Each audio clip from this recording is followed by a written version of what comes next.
E eu os convido a abrir as Escrituras em Marcos, capítulo 10, verso 17 até o verso 22.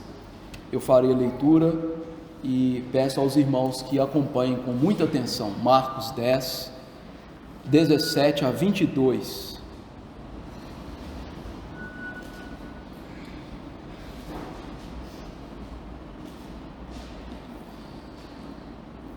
Assim diz a palavra inspirada do nosso Deus. E pondo-se Jesus a caminho, correu um homem ao seu encontro e, ajoelhando-se, perguntou-lhe: Bom mestre, que farei para herdar a vida eterna? Respondeu-lhe Jesus: Por que me chamas bom? Ninguém é bom, senão um, que é Deus. Sabes os mandamentos: não matarás, não adulterarás, não furtarás, não dirás falso testemunho, não defraudarás ninguém, honra teu pai e tua mãe. Então ele respondeu: Mestre, tudo isso tenho observado desde a minha juventude. E Jesus, fitando, o amou e disse: Só uma coisa te falta. Vai, vende tudo o que tens, dá aos pobres e terás um tesouro no céu. Então vem e segue-me. Ele, porém, contrariado com esta palavra, retirou-se triste, porque era dono de muitas propriedades. Vamos orar. Nosso Deus Todo-Poderoso, a Tua palavra, numa simples leitura, já é muito edificante, porque ela é viva e eficaz, mais cortante do que a espada de dois gumes.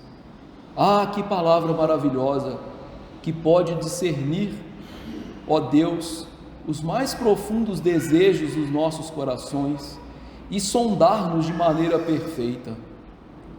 No entanto, há uma grande oposição da palavra nos nossos corações, os nossos ídolos, o nosso eu, o nosso orgulho. Por isso, nesse momento eu quero implorar ao Senhor: venha abater toda a altivez de espírito que temos, nos faça humildes de espírito, nos faça ouvintes subservientes à Escritura da verdade.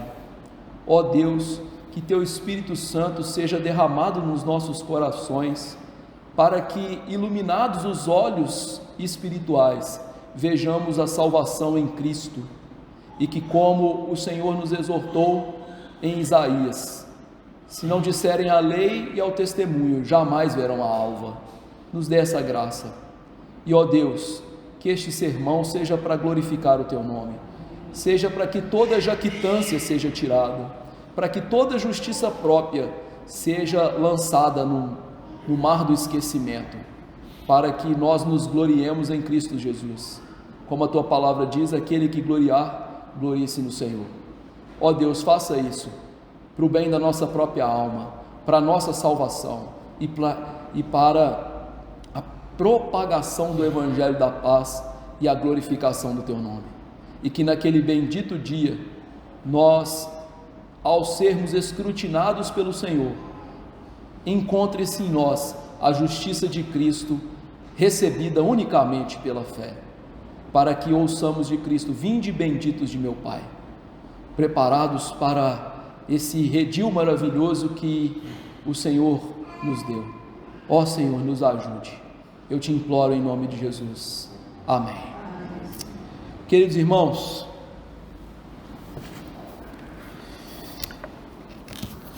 quantas religiões você acha que existem no mundo? O Emerson não vale responder, porque ele viu isso ontem. Talvez você pense: pastor, não tem nem como contar. Na verdade, a resposta a essa pergunta é muito simples. Só existem duas religiões no mundo: a verdadeira e a falsa. A verdadeira é baseada nas Escrituras da verdade, e a verdadeira, ela tem um cerne que glorifica a Deus, que tira o homem do centro e que lança toda a luz, toda a glória em Deus. Por isso, a verdadeira religião, baseada nas Escrituras, ela tem algumas proposições fundamentais, alguns axiomas fundamentais. Deus é o Criador de todas as coisas. Deus sustenta esse universo criado. Deus nos criou para a glória do seu nome. No entanto, como nós lemos da pergunta 13 do breve catecismo de Westminster, o homem criado para a glória de Deus quis a sua própria glória e agora se acha caído. E esse homem caído, ele não é meio bom e meio mal, ele é completamente perdido. Ele está morto em delitos e pecados, ele segue o caminho da destruição, da miséria, ele faz as vontades da carne e do pensamento. Além disso, a verdadeira religião mostra a solução única para esse problema. Na eternidade passada, foi servido a Deus escolher dentre esses homens pecadores, alguns para salvá-los, para aplicar neles a justiça do seu Filho amado Jesus Cristo. E portanto, a tiracolo, o outro axioma fundamental da verdadeira religião é que Jesus morreu para perdoar os pecados destes, que escolhidos por Deus, vão no tempo determinado por Deus, receber o Evangelho, abraçar Cristo pela fé e terão seus pecados remidos.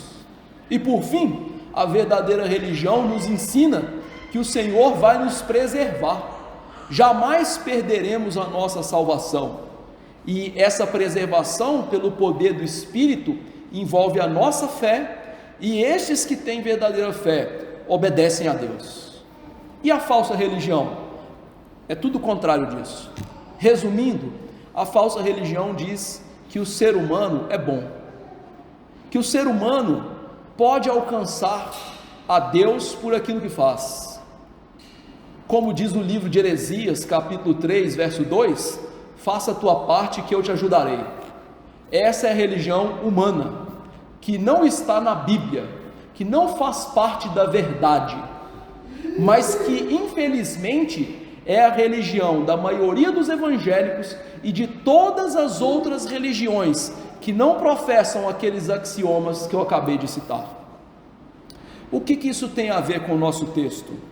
O nosso texto de hoje, nós vamos ver que o jovem rico representa todas estas falsas religiões, todos esses homens que querem buscar a Deus por sua própria força, que querem a salvação por aquilo que fazem, e que eles não se julgam maus completamente, mas que eles se julgam bons e merecedores das bênçãos de Deus. Mas para a gente entender isso, eu quero reprisar na cabeça de vocês a construção lógica que Marcos faz no seu evangelho, para que a gente chegue a essa conclusão. Lá no capítulo 9, os discípulos discutiram sobre quem era o melhor. Quem era o melhor? E diante de aquela discussão tola, ignorante, porque Jesus havia acabado de dizer que ia morrer pelos pecados do seu povo, Jesus toma uma criança, coloca no centro e diz que quem receber aquela criança recebendo, ou seja, receberia a ele. O que ele quer dizer com isso? O reino é dos pequeninos, o reino é daqueles que recebem Jesus como quem recebe crianças. Então, essa ideia de ser glorioso, jactante no reino, já foi esvaindo. Depois disso, Jesus mostrou que o reino traz conceitos radicais contra o pecado. Se os nossos membros nos fazem tropeçar, devemos lançá-los fora. Jesus não estava pregando a automutilação, mas ele estava mostrando que nós somos pecadores e que esse pecado precisa do perdão de Deus e ser cortado na raiz. Quando nós então entramos no capítulo 10, a gente vê então os falsos religiosos, discutindo sobre o casamento. Podemos divorciar, A Bíblia diz que nós podemos divorciar, e Jesus teve que mostrar para eles que a religião deles era uma religião vazia, uma religião que se baseava em costumes, mas não na palavra de Deus. Logo em seguida, Jesus recebe crianças para abençoar, e infelizmente os apóstolos fazem a função dos fariseus, impedindo as crianças de virem a Jesus. E Jesus então mais uma vez mostra que o reino, ele é recebido por nós, não tomado por nós, como uma criança que recebe bênçãos, presentes, dádivas. Ou seja, o reino é para aqueles que são totalmente dependentes de Deus, são humildes, reconhecem quem eles são diante de Deus. E agora você consegue entender então, o nosso texto do jovem rico está logo em seguida. Ou seja, a lógica de Marcos é nos ensinar o quê? Jesus salva pecadores que entram no reino como crianças. Os homens não são salvos por aquilo que são ou fazem. Então, Jesus salva pecadores que entram no reino como crianças. Os homens não são salvos por aquilo que são ou que fazem. Ou seja, essa é a tônica de Marcos, mostrar para a gente, a salvação está em Cristo, o homem não pode se salvar. Vamos ver como a história do jovem rico ilustra isso? Diz o verso 17, que Jesus se pôs a caminho, e correu ao seu encontro um jovem rico. Veja, meus irmãos, Marcos mostra que Jesus sai daquela casa lá na Pérea, que ele estava junto com os discípulos, e acabou de abençoar crianças, para se colocar rumo a Jerusalém. Ele está indo morrer em Jerusalém, ele está indo derramar o seu sangue por pecadores em Jerusalém. E é interessante que mais uma vez, nessa caminhada de Jesus, fatos inusitados acontecem.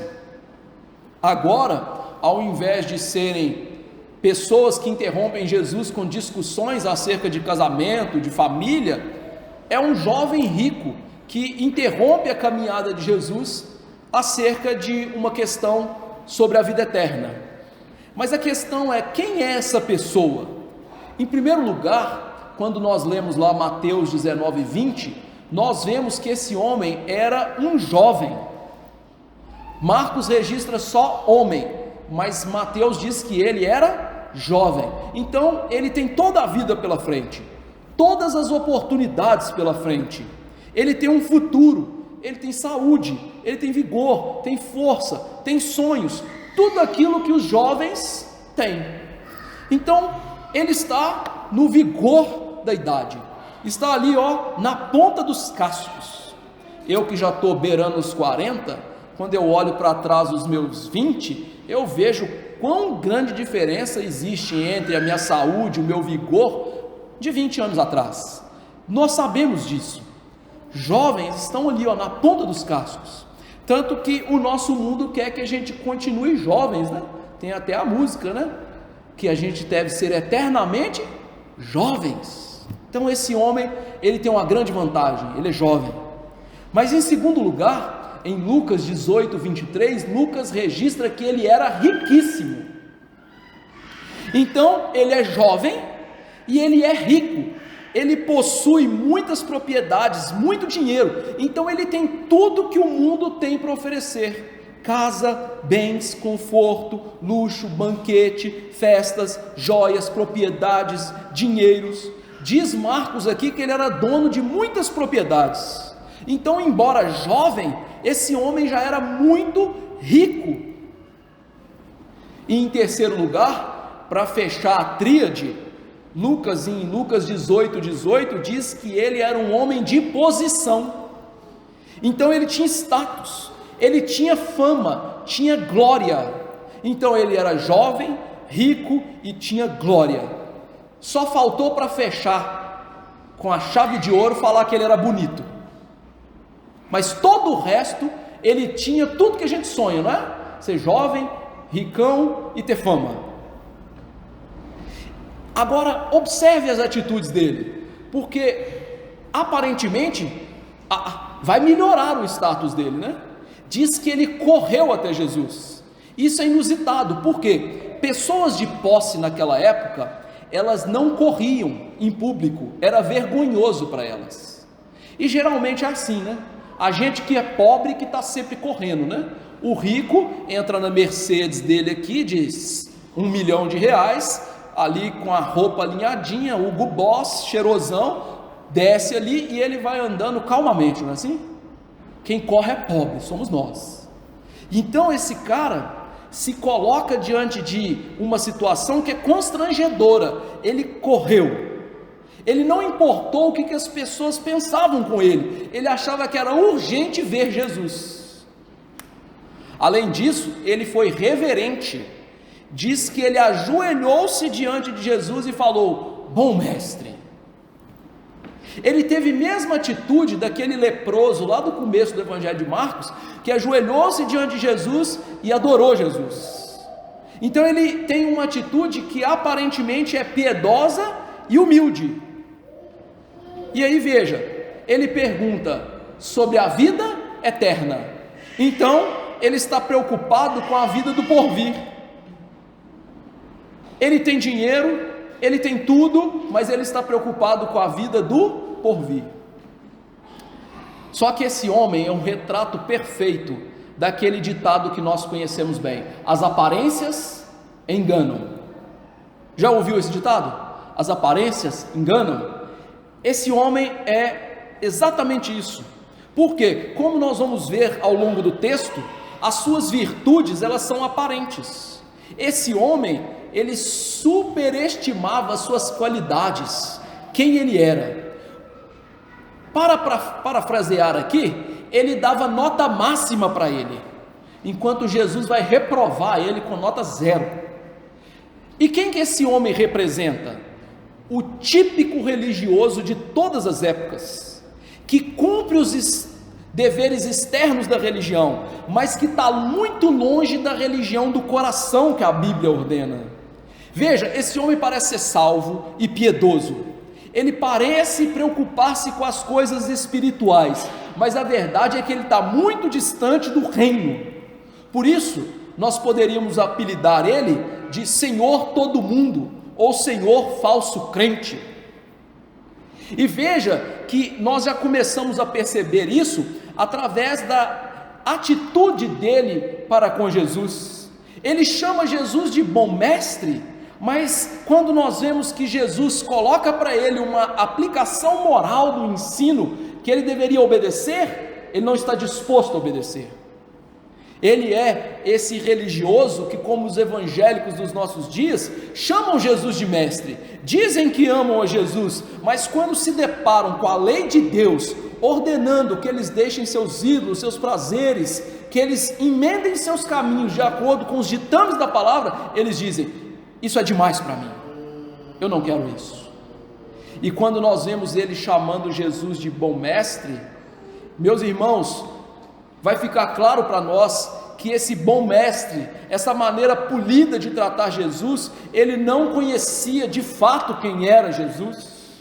Ele se ajoelha diante de Jesus, mas ele deveria ver em primeiro lugar que ele está diante de Deus, do Deus encarnado, do Salvador, da esperança de Israel. E aí veja a pergunta dele. Como eu disse, parecia uma pergunta piedosa, não é? Ele diz: o que eu posso fazer para herdar a vida eterna? Você percebeu que essa pergunta, que parece piedosa, não tem nada de piedade?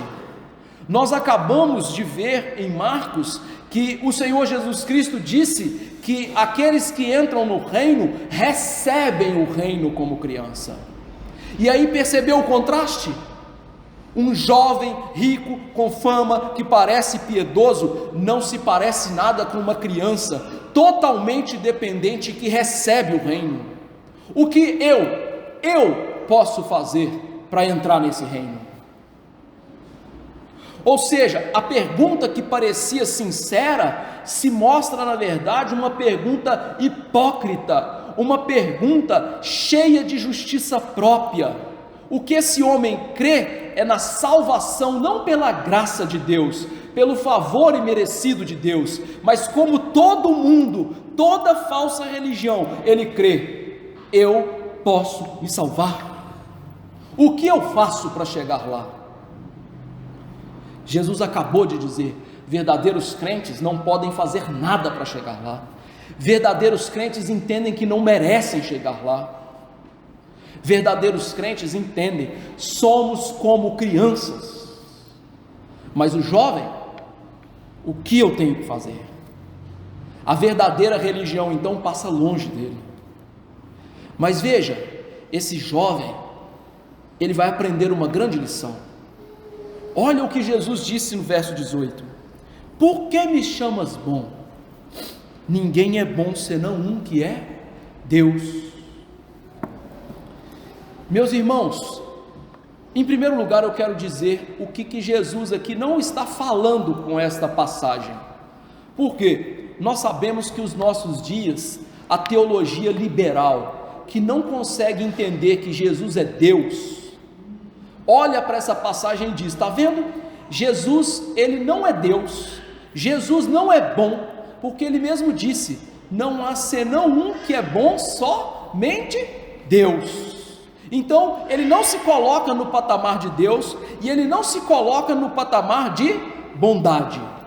Mas segundo as Escrituras, meus irmãos, Jesus nunca fez isso. Por quê? Jesus tinha plena consciência de que ele é Deus, e ele afirmava isso com veemência. Em João 10:30, por exemplo, ele diz: eu e o Pai somos um. Ou seja, ele não sabia apenas que ele era Deus, mas que ele era igual ao Pai. E veja que Jesus foi condenado pelo Sinédrio justamente por afirmar a sua divindade. Quando o Sinédrio perguntou se ele era o rei, se ele era o Deus Salvador, ele disse: eu sou. E eles disseram: que necessidade nós temos de testemunhas? Isso é blasfêmia, vamos matá-lo.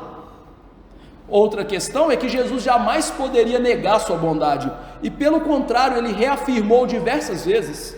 Lá em João 10 também, Jesus disse: eu sou o bom pastor.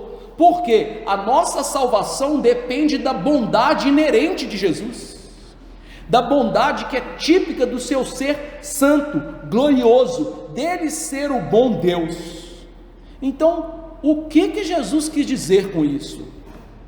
Um comentarista diz o seguinte: Jesus conclui que o uso impensado da palavra bom, ao dirigir-se àquele jovem, como ele o considerou como um mestre humano, é uma prova do entendimento superficial que esse jovem tem do que significa ser bom. Ou seja, o que Jesus está mostrando para aquele homem é: você não tem a mínima noção do que é bom, você não sabe o que é bom.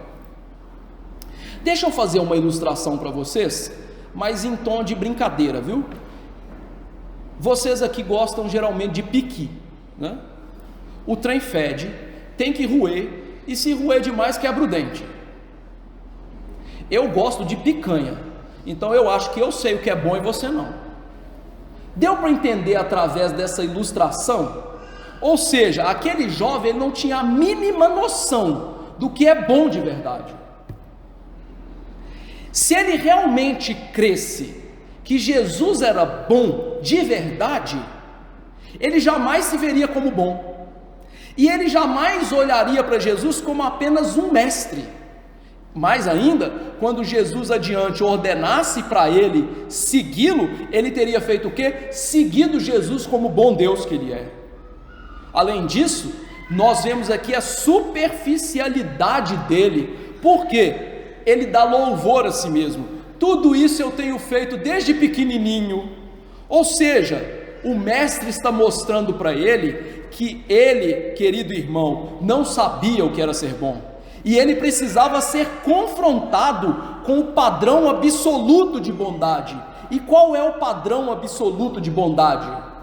Não é o que a Globo diz, não é o que a Criança Esperança diz, não é o que as igrejas geralmente têm dito, que é a doutrina delas, a disciplina delas. O padrão absoluto de bondade é Deus. Deus determina o que é normal, Deus determina o que é bom, o bom Deus. Tiago diz que o nosso Deus, não pode haver nele sombra de variação ou mudança. Ou seja, todo dom perfeito vem de Deus, porque ele é bom. O jovem, então, diante disso, ele só reconhecia Jesus como um bom mestre, um rabino, e não sabia que o padrão de excelência era o próprio Deus e não ele.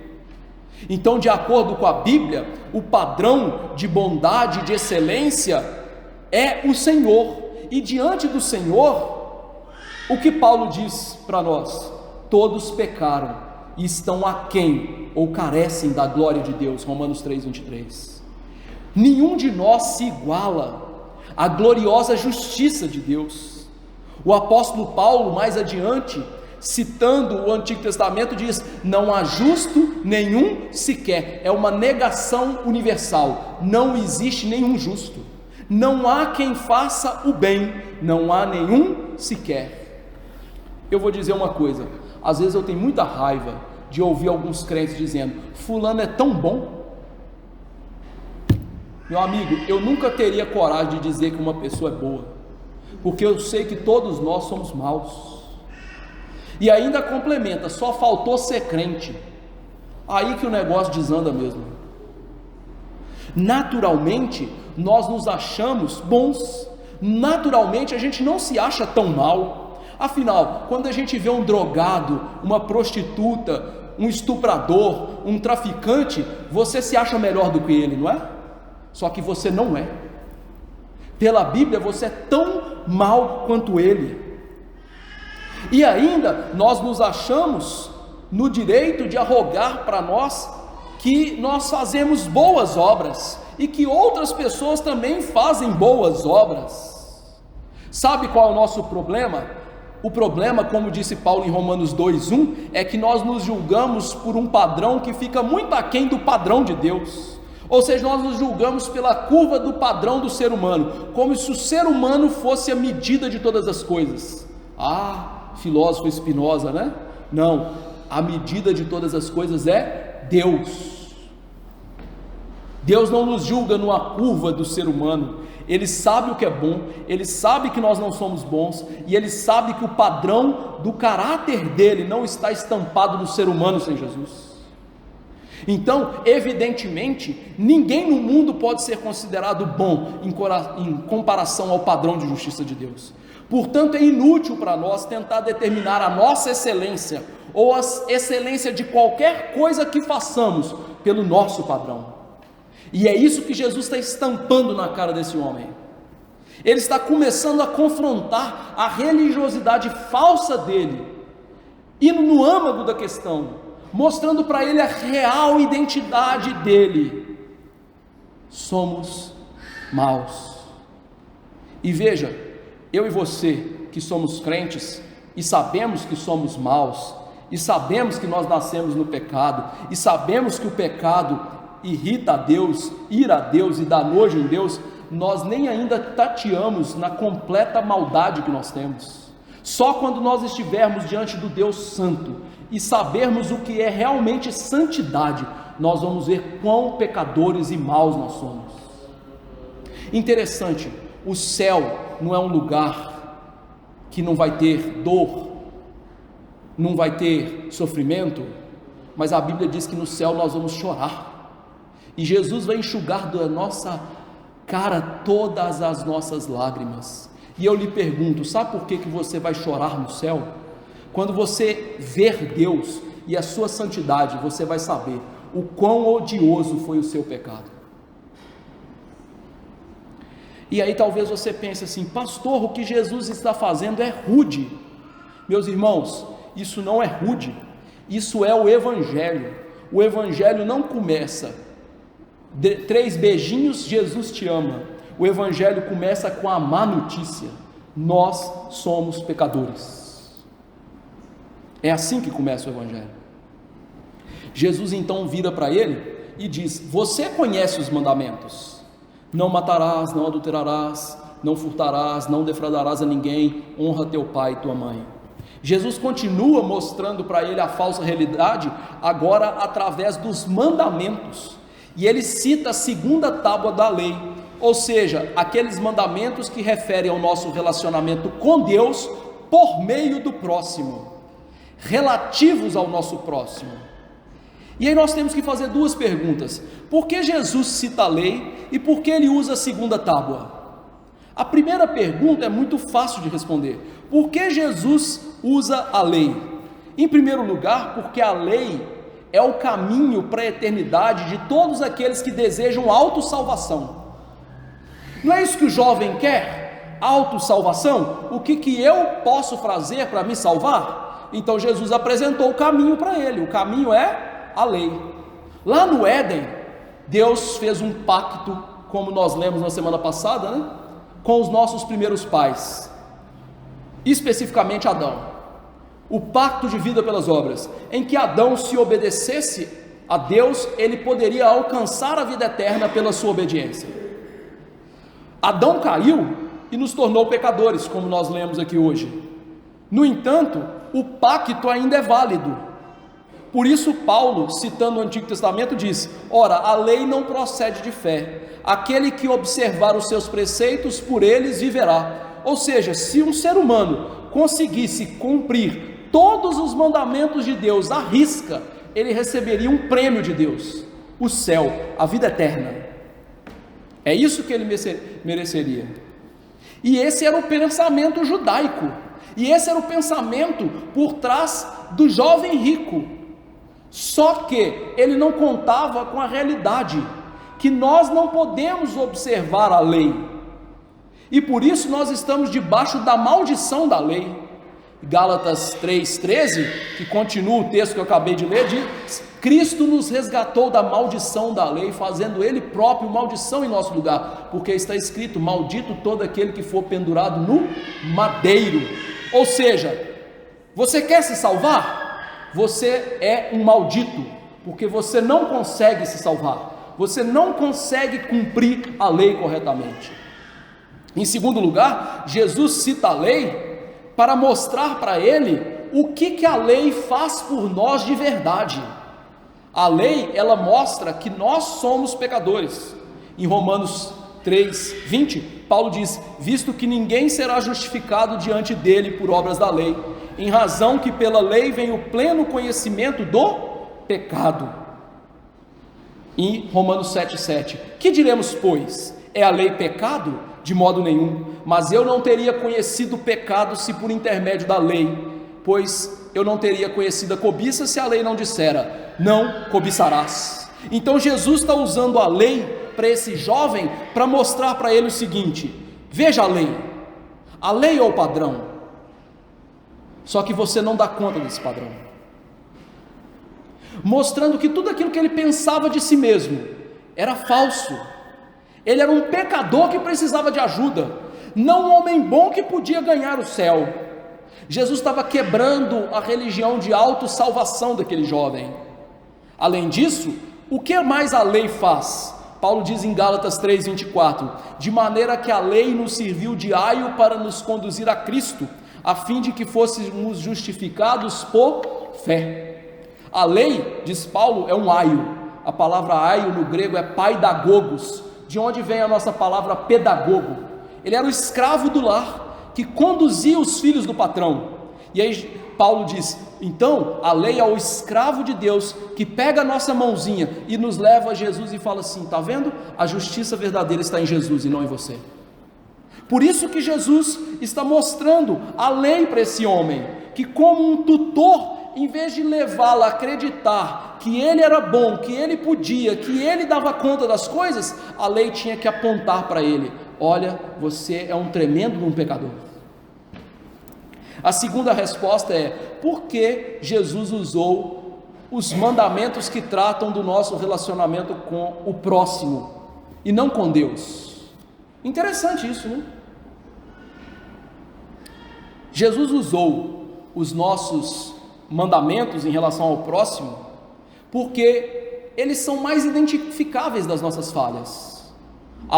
Ademais, ou seja, além disso, o jovem rico, ele poderia medir que não amava a Deus através das faltas que ele cometia em relação ao próximo. Além disso, em relação ao próximo, os mandamentos são menores em ordem de prioridade do que os mandamentos para com Deus. Quer ver? Eu vou fazer um teste rápido com vocês. Jesus disse o seguinte, olha, o primeiro mandamento é: amarás o Senhor teu Deus. Primeiro. Então quem está em primeiro lugar é maior, é primeiro, não é? O segundo, semelhante a esse, é: amarás o teu próximo como a ti mesmo. Então os mandamentos da primeira tábua são maiores do que os mandamentos da segunda tábua. Pergunta: o que é mais grave, faltar na igreja no domingo ou matar uma pessoa? Se você pensou matar uma pessoa, você não entendeu nada. É faltar à igreja no domingo. Por quê? Porque está na primeira tábua, é o quarto mandamento. Matar uma pessoa é o sexto mandamento. Então Jesus usa o menor para que ele pudesse ver que ele não cumpria nem o menor, quanto mais o maior. E ao fazer isso, ele está, estampando nos olhos dele o que? A lei perscrutadora de Deus. Meu querido, você não consegue fazer isso. Mas o jovem entendeu isso. Verso 20: mestre, tudo isso eu tenho praticado desde a minha juventude. O homem, diante do padrão da lei, ele diz: eu tenho feito isso desde pequeno. E aqui a gente vê coisas muito interessantes em relação à resposta dele. Em primeiro lugar, a cegueira espiritual que ele tinha. Segundo lugar, o entendimento superficial da lei, da palavra de Deus. Meus irmãos, esse homem era cego. Por quê? Ele não entendia que a lei não pode nos levar para a salvação, porque a gente é pecador. Paulo diz: porquanto que fora impossível a lei, ou seja, dar a vida eterna para nós, no que estava enferma pela carne, isso Deus fez enviando o seu Filho.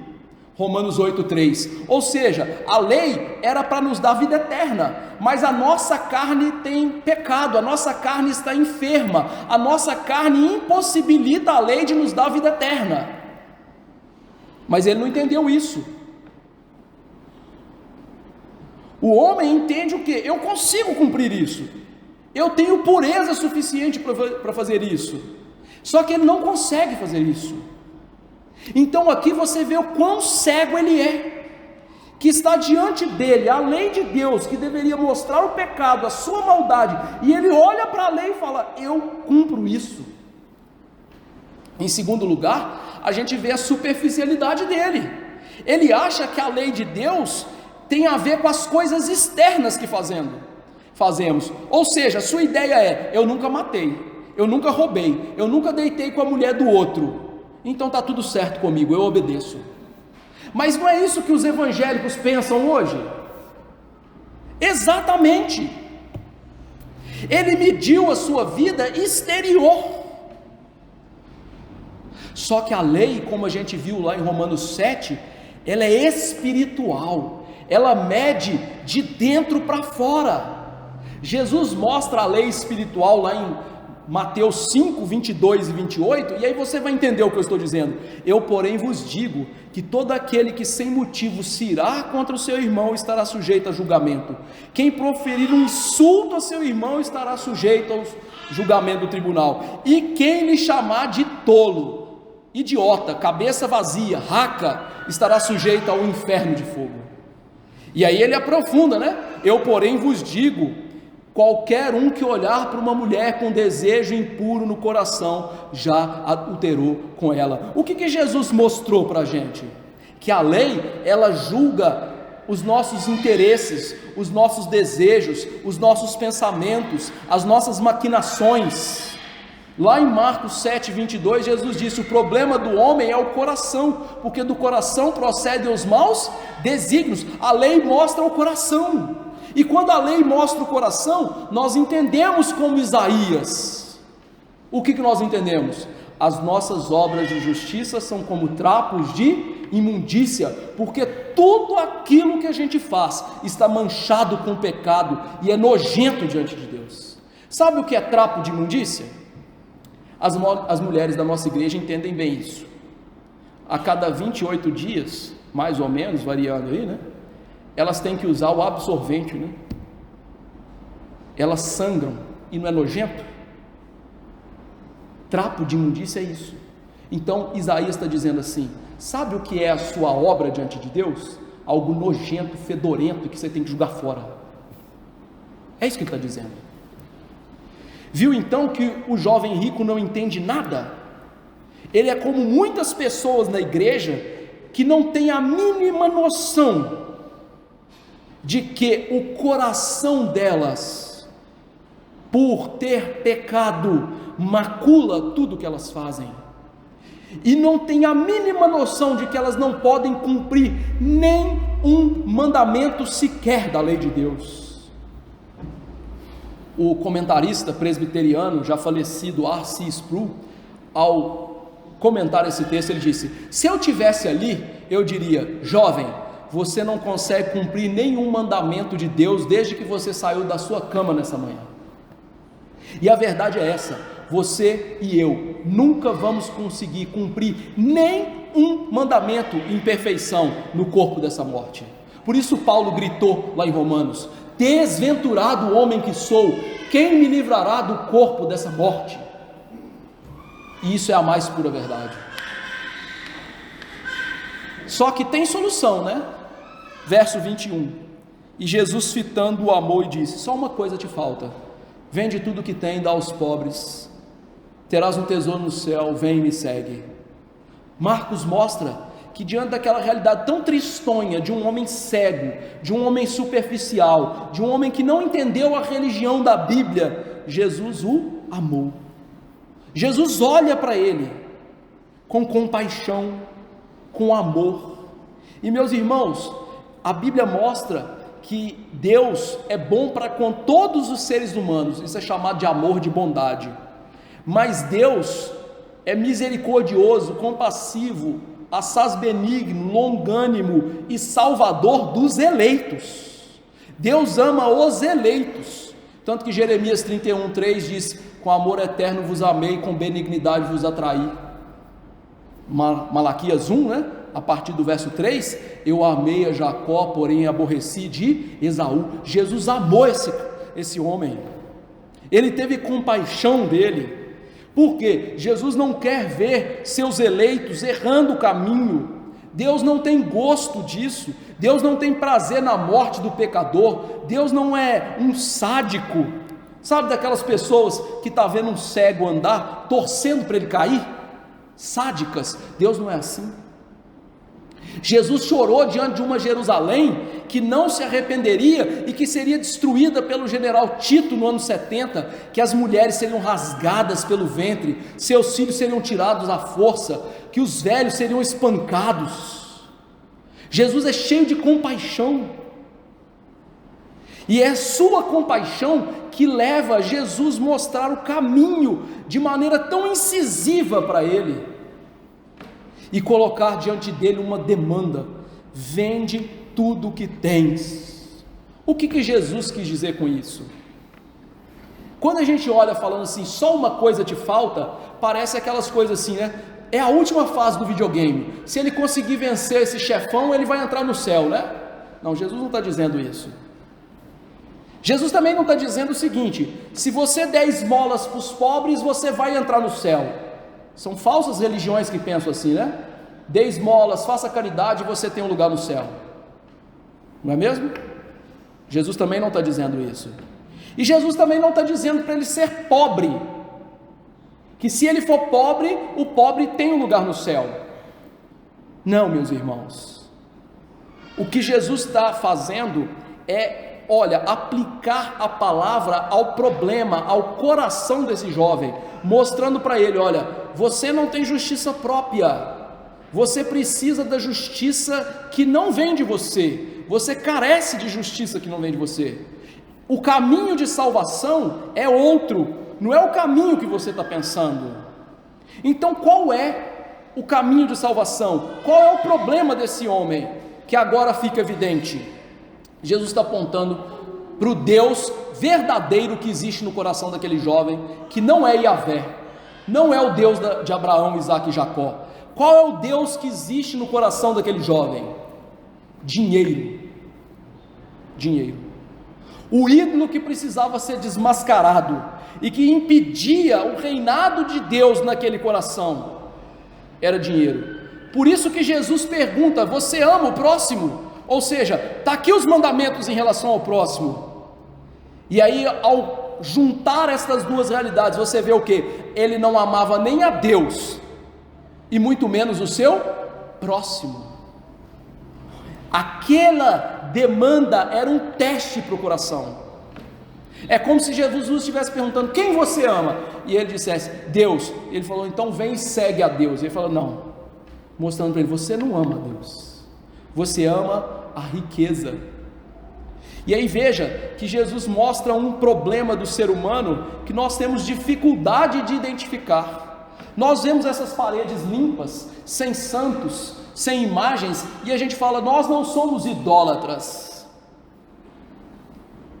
Por favor, pelo contrário, você nunca leu Ezequiel que diz: filho do homem, estes que vêm consultar levantaram os seus ídolos dentro do seu coração, falsos deuses. O problema é que nós temos deuses inventados, falsos, dentro do nosso coração.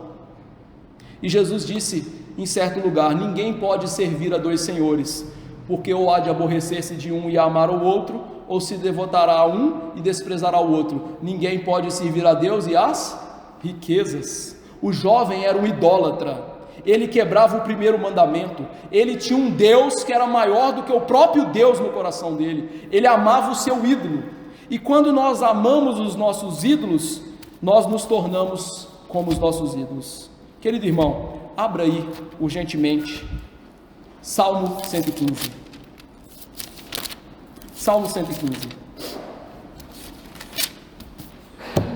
verso 8, Salmo 115, verso 8.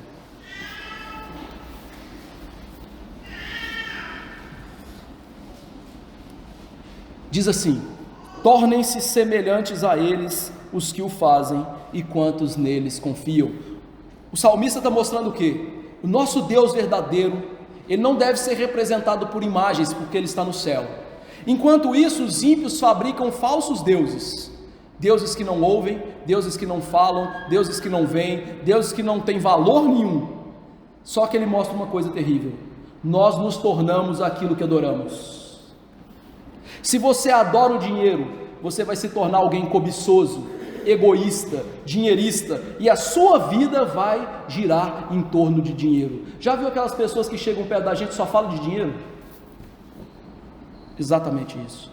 Nós nos tornamos o que adoramos. Aquele jovem chegou ali achando que amava a Deus, que estava perto de Deus, mas ele amava e servia as riquezas, e se tornava alguém mutilado pelo seu ídolo, que só queria prezar pelo seu ídolo.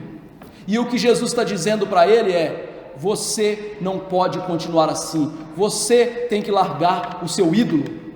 Deixa eu fazer uma ilustração para você do que Jesus está fazendo com ele, ao dizer: vende tudo o que tem, dá para os pobres, terás um tesouro no céu, vem e me segue.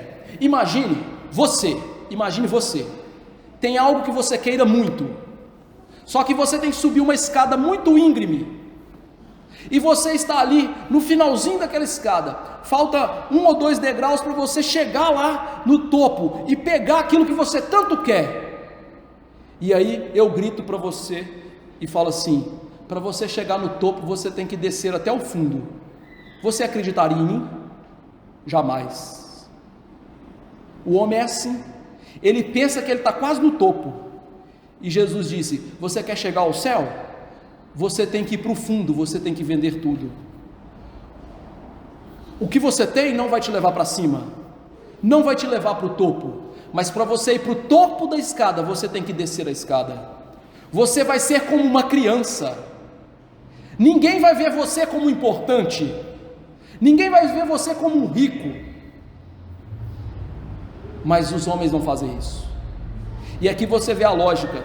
Por que Marcos 10,15 diz: quem não receber o reino de Deus como uma criança, de nenhuma maneira entrará nele? O que Jesus está chamando aquele jovem é: seja uma criança, dependa de mim, não do que você é, das suas riquezas, do que você faz. As pessoas pensam, que é muito importante ser rico, pensam que ser rico é ser alguém, e que ser rico é ser abençoado por Deus. Por isso, elas, como esse homem, nunca deixam tudo para se tornarem os últimos e servirem a Deus. Mas veja que Jesus dá uma promessa para ele: você vai ter um tesouro no céu. O que valem os tesouros na terra? Quantos homens dormiram livres, ricos, e acordaram pobres? Nós temos aí hoje, inúmeros jogadores de futebol que estão sendo presos por estupro, por agressão de mulheres. Dormiram ricos e acordaram na cadeia. O que é a riqueza desse mundo? Nada. O que é a nossa saúde?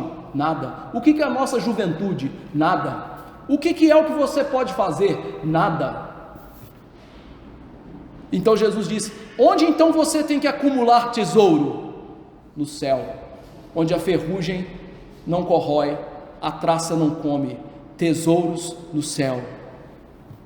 Essa é a promessa para o verdadeiro crente, que confia só em Jesus, que ama Jesus, que vive para Jesus, que obedece Jesus. Mas aí Jesus disse, vem e me segue. Ou seja, ele aplicou o discipulado. Quer ser um homem do reino? Quer entrar no céu? É isso que você quer? Então tá bom, negue-se a si mesmo, tome a sua cruz e me siga. É isso que Jesus está falando para ele. Vem e me segue. Esse é o caminho para o céu. Verso 22. Que lástima. Ele, porém, contrariado com essa palavra, retirou-se triste.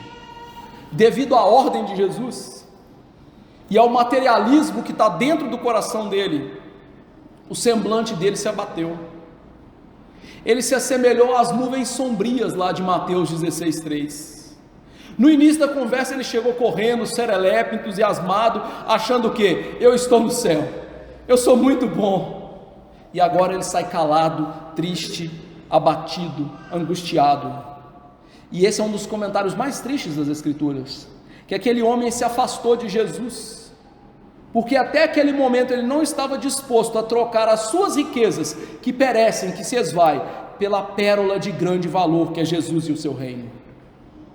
No entanto, conforme eu disse lá no início, o jovem rico representa todas as pessoas, e essa mesma troca que ele fez aqui, acontece todos os dias, naqueles que não querem servir a Jesus. Mas o que eu e você temos que fazer? Cristãos, nós temos um chamado a mostrar a esse mundo que Jesus é um tesouro muito melhor do que as riquezas, que Jesus é o caminho da salvação, que Jesus é suficiente para tudo que nós precisamos. Pastor, esse homem foi salvo? Se a teologia reformada está certa, a Bíblia está certa e Deus salva os seus eleitos, em algum momento o Senhor Jesus Cristo alcançou esse jovem, mas quando alcançou, ele teve que fazer como todos nós, se tornar como crianças. Não foi isso que o salvou também, foi Jesus, quem cumpriu toda a lei. Eu não vim revogar a lei, eu vim cumprir. Jesus, meus irmãos, veja o contraste. Jesus é o Senhor rico, que é o dono do universo, que se fez pobre para nos salvar. Jesus se colocou debaixo da lei, que é o padrão dele mesmo, para cumpri-la para a nossa salvação. Jesus viveu perfeitamente, por isso Jesus é a nossa salvação, e Jesus nos salva destronando os ídolos do nosso coração e reinando supremo nele. Ele tira os deuses que nós nos importamos com eles e coloca ele no mais alto do nosso coração, e ele nos dá a sua justiça, ele nos dá a sua graça, ele perdoa os nossos pecados, e ele então nos coloca num caminho de boas obras, não porque somos salvos pelo que fazemos, mas porque somos salvos para obedecer a Jesus. Quer ver essa lógica? Antes da gente passar para a aplicação, abra comigo Efésios 2, 8 a 10. Seria bom se você conseguisse citar de cor, mas vamos lá, Efésios 2, 8 a 10. Olha a lógica, olha a explicação do jovem rico. Porque pela graça sois salvos. Ou seja, a salvação é gratuita, é pelo que Deus faz, é pelo seu favor imerecido, mediante a fé. Ou seja, o instrumento que nós recebemos a graça é a fé. Isso não vem de vós, é dom de Deus. Essa fé que você tem também não é sua, é um presente de Deus para você. Não de obras, para que ninguém se glorie. Ou seja, não é pelo que você faz, para que você não possa chegar no céu e falar assim: eu estou aqui porque mereço. Pois, conjunção explicativa, nós somos feitura dele, poema de Jesus, criados em Jesus Cristo para as boas obras. Então nós somos salvos para praticar as boas obras, e não pelas boas obras.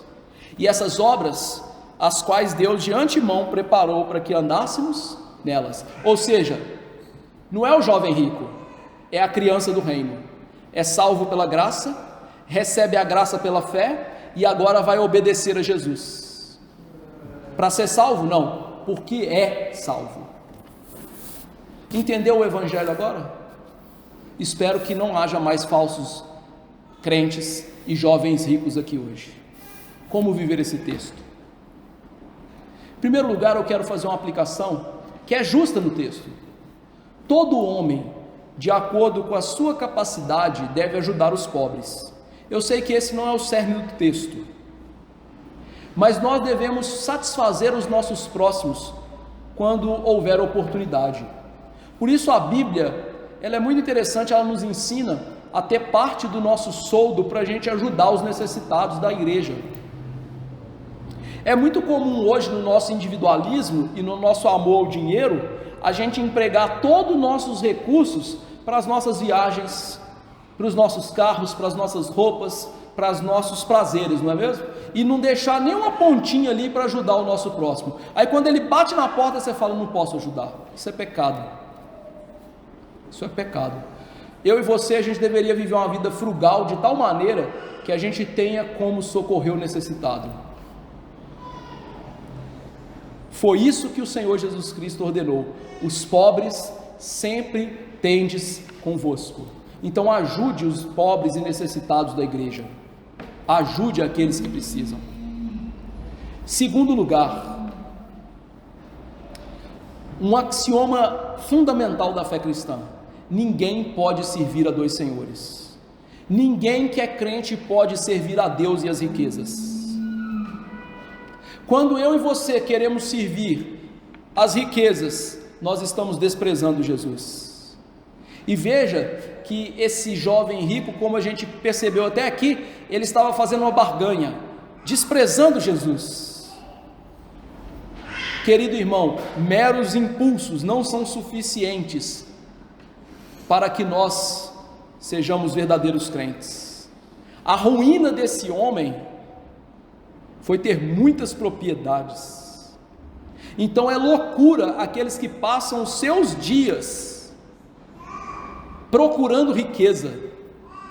Por quê? Aqueles que procuram riqueza e que vivem para isso, estão dizendo para o Senhor: retira-te de nós. Então, pastor, é errado ser rico? Não, a Bíblia não diz que é errado ser rico. Por exemplo, Abraão era um homem rico, José de Arimateia era um homem rico, mas é errado querer ser rico. Paulo diz isso lá em 1 Timóteo 6, que todo aquele que quer ser rico vai se meter em muitas confusões, e muitos vão até ter a sua fé sufocada por isso. Terceira aplicação, meus irmãos, quando eu olho para Jesus e a compaixão que ele teve por esse jovem, eu me animo, sabe por quê? Porque eu vejo como eu sou pecador, como você é pecador, mas eu olho e vejo que a compaixão de Jesus é muito maior do que o nosso pecado. Por isso que Paulo disse: onde abundou o pecado, superabundou a graça de Deus. A graça, a compaixão, o amor de Jesus é muito maior do que os nossos pecados. Mas veja uma coisa interessante: Jesus teve compaixão dele? Teve. Jesus o amou? Amou. Mas Jesus baixou as exigências para ganhá-lo mais facilmente para o grupo dos discípulos? Não, de jeito nenhum. Jesus, na verdade, colocou o dedo na ferida, mostrando o que impedia aquele jovem de alcançar a vida eterna. E ele fez isso dizendo: falta uma coisa, vende tudo o que tem, mostrando para ele: sua dedicação ao reino é parcial, no reino não existe metade, ou você é inteiro de Jesus, inteiro do reino, ou você não é do reino. E aí, quando eu vejo Jesus fazendo isso, eu fico muito feliz. Sabe por quê? A Bíblia diz o seguinte: leais são as feridas feitas pelo que ama, porém os beijos de quem odeia são enganosos. Por que eu estou dizendo isso? Lucas e Mateus mostram que aquele jovem rico foi até Jesus com um bando de amigos, com um bando de circunstantes, mas não teve nenhum lá para dizer para ele: ô cara, você é um pecador miserável, como é que você está querendo chegar no céu? Então aqueles lá que ficavam bajulando não o amavam. Quem amou ele de verdade? Jesus, que disse assim: ó, esse é o seu pecado, é isso que você tem que fazer. E aí veja, né, em quarto lugar então, Jesus é o contrário dos pregadores modernos, né? E o que eles têm feito para encher a igreja? Essa mensagem que você ouviu aqui hoje enche a igreja? Não, pelo contrário, afasta pessoas, né? Ouvir que você é completamente mal, que você não tem bondade em você, que você não pode fazer nada de bom, e tudo que você faz é nojento para Deus, não enche igreja nenhuma, né? Mas não é essa a verdade? Não é isso que diz a Bíblia? Então é isso que eu tenho que falar, e é isso que os pregadores devem falar. Só que é isso que eles estão fazendo? Não, eles estão diminuindo as exigências do discipulado e enchendo as suas igrejas de jovens ricos que estão indo para o inferno. E essa é uma grande lástima.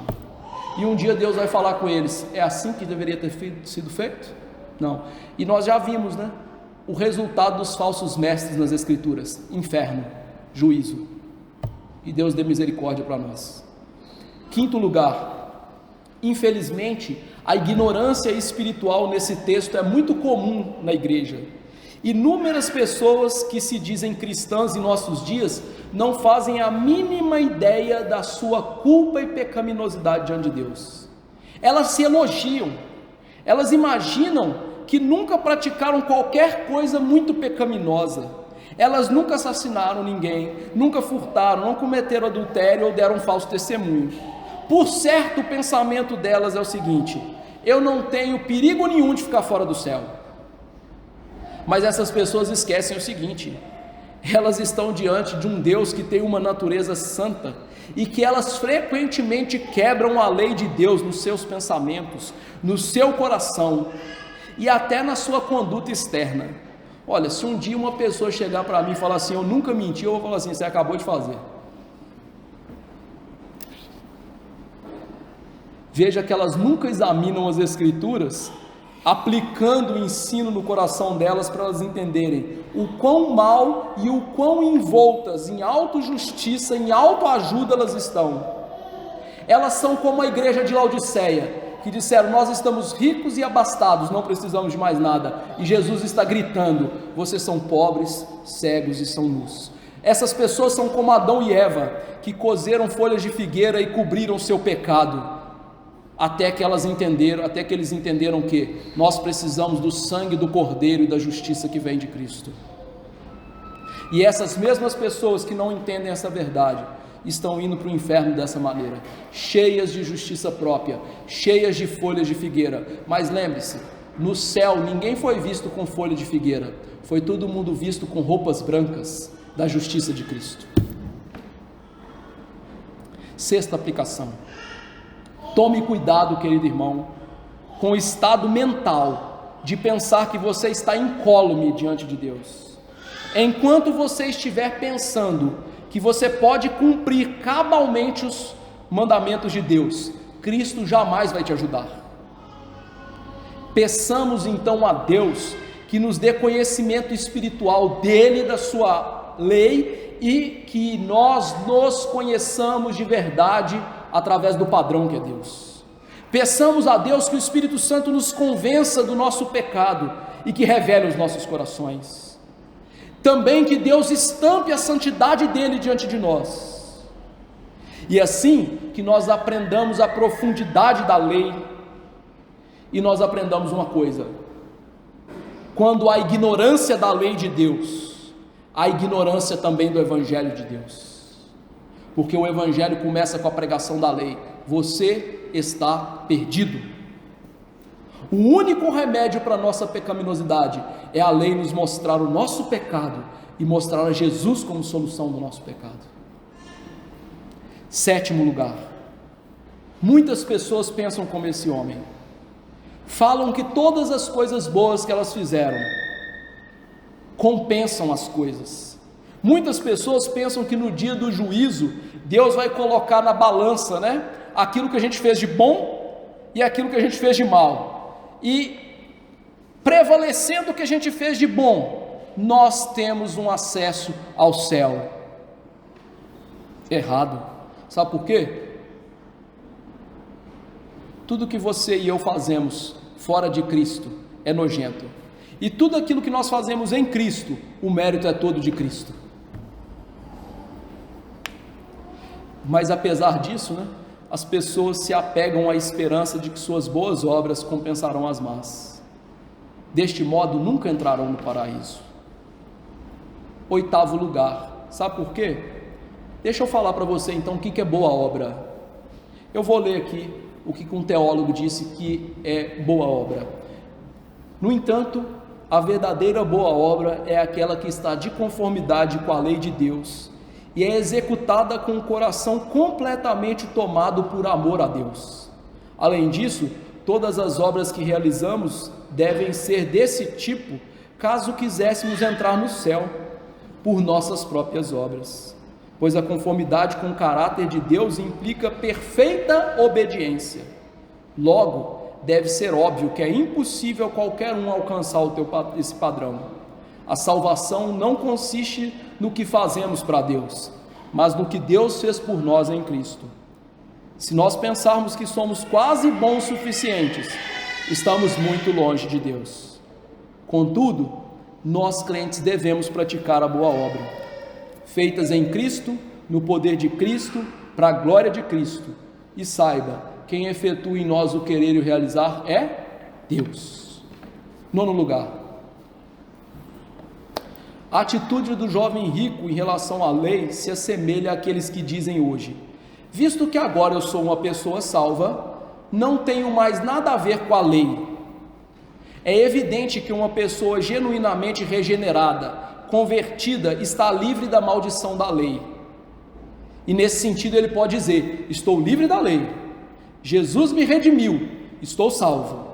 No entanto, não é o dever, até mesmo do homem que foi salvo pela graça, dia após dia, olhar para a lei e ver o quanto ele precisa de Jesus? Além disso, a lição de Romanos 7 a 25, diz que nós devemos obedecer a Deus, e enquanto obedecermos a Deus, gritar: desventurado homem que somos, quem nos livrará do corpo dessa morte? Graças a Deus por Jesus Cristo. Décima aplicação: será que podemos imaginar que o mandamento ame o Senhor teu Deus acima de tudo e ao teu próximo como a ti mesmo está fora de moda? Se alguém imagina que os textos de Marcos 12, 30 a 31, Lucas 10, 27, Romanos 13, 8 a 10 não se aplicam mais aos crentes, eles não estão tendo uma relação superficial com a lei como esse jovem? O que eu estou dizendo aqui é: meu irmão, a lei ainda é o padrão de uma vida piedosa diante de Deus. Então, não pegue a lei moral, embole e jogue fora e fala assim: eu não preciso mais disso. Você e eu temos que obedecer à lei. Eu e você temos que pautar a nossa vida pelos 10 mandamentos. É isso que eu quero dizer. E por fim, na última aplicação, o jovem rico pensou que guardava esses mandamentos e quebrou as principais normas: amar a Deus e ao próximo. O ídolo dele era o dinheiro. O dinheiro era só para ele, e sua teologia era baseada em não fazer coisas erradas, em vez de fazer coisas certas. O que eu quero dizer com isso? Em primeiro lugar, qual é o seu ídolo? O que está impedindo você de servir a Deus direito? E em segundo lugar, se você pensa que a verdadeira religião é parar de beber, fumar e dançar, você está errado. A verdadeira religião consiste em: eu confio em Jesus e agora eu obedeço o que Jesus manda nessa Bíblia. Então veja que há muitos falsos crentes, e como disse o salmista: socorro, Senhor, há poucos piedosos na terra. Verdade, porque são poucos aqueles que querem dizer: o que a Bíblia diz aí? Vamos fazer. Que Deus nos dê graça, irmãos, da gente não ser jovem rico, que a gente pare de se enganar e conheça de fato o Jesus do Evangelho. Vamos orar, vamos nos colocar de pé, orar.